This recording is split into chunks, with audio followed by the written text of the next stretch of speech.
Welcome to this explainer. Look, today we're exploring something deeply personal and, frankly, it's a bit heavy.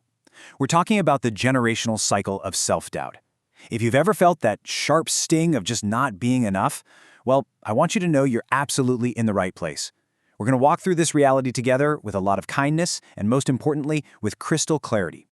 Okay, let's dive into this. Have you ever felt just a deep sadness, heartbreak, or maybe even had a full-on emotional breakdown after your parents scolded you or compared you to someone else? You know the drill. Maybe they looked at a classmate who always gets better grades or a relative who just seems to have their entire life perfectly figured out, and they asked, why can't you be more like them?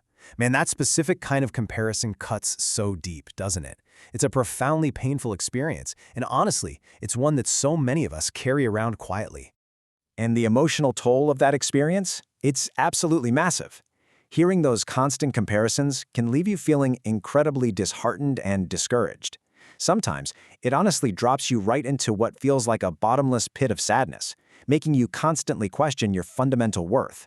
It might even convince you that you're a complete failure. But hey, I need you to hear this loud and clear before we go any further. Those feelings, as overwhelming as they are right now, absolutely do not define who you are. No way.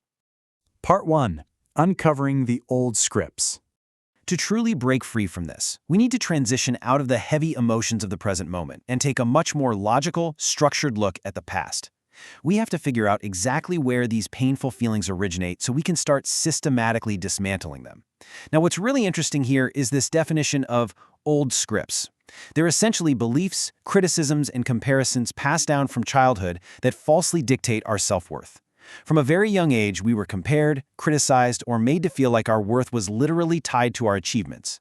Because these messages were repeated over and over, they became automatic scripts, just playing on loop in our minds. But here is the absolute most crucial realization you can have today. These scripts, they didn't actually start with you. Let's trace this timeline back a bit to see how this whole thing works. In the past, our parents were highly likely raised with these exact same beliefs. They faced the same intense criticisms, the same heavy pressures. So in the present, they just repeat these patterns with us.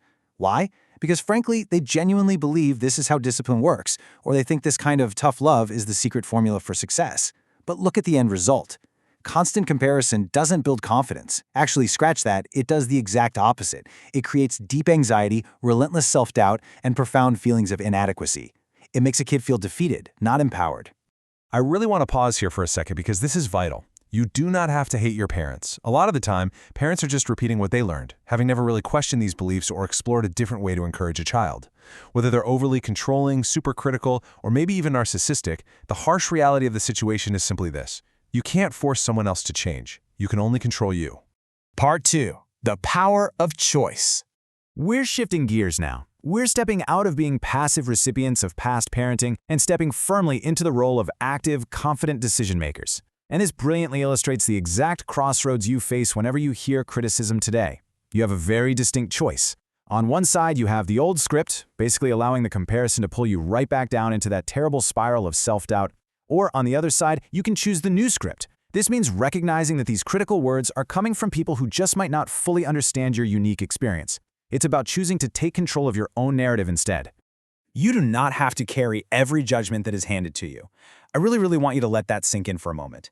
If you spend your entire life believing every single negative thing said about you, you're only hurting yourself. By accepting those judgments as absolute truth, you're actively allowing those old scripts to dictate your future. But you know what? You have the power to put that heavy baggage down right now. You can decide today that those scripts end with you. Part 3. Forging your own path. Now that we're finally dropping that baggage, we have to stop the internal blame game. We need to look at the reality of the world we live in and figure out how to navigate it with absolute confidence. Sometimes you're trying your absolute best. You're working incredibly hard, but the system itself, it just isn't designed fairly.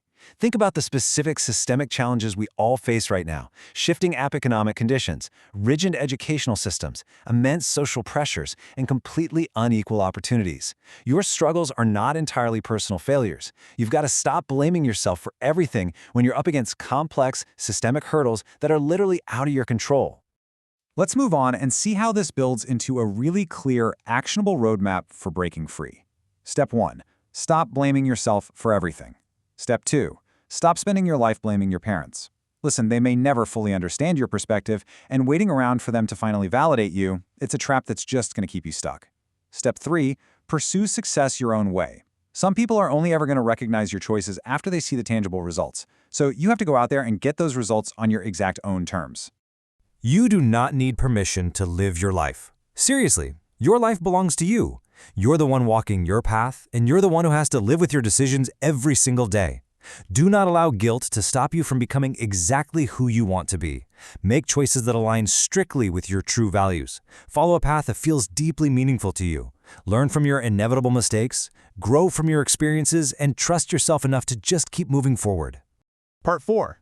Breaking the generational cycle. We've talked about your healing and navigating your own path, and now we arrive at what I think is the most important part of our journey today. This is the ultimate promise you must make to yourself to secure a healthy future, not just for you, but for the people who come after you. We have to actively choose breaking the cycle over repeating harm. So the crucial point is this. I challenge you to make a promise to yourself today that you will not repeat the harmful scripts that hurt you. If one day you have kids, younger relatives, students, or honestly just people who look up to you, you must actively choose encouragement over comparison. You must choose understanding over shame. Because those old scripts, they don't have to continue forever. They end with you, right here, today. Let this fundamental truth really sink in. You are so much more than the labels others place on you. You're more than their expectations. You are way more than their comparisons. Believe in yourself and absolutely trust your journey. Your success is not gone. It's out there, just waiting for you. And when it finally arrives, it's going to be because you chose your own path, instead of living someone else's.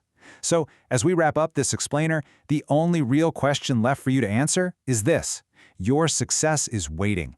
Will you choose your own path?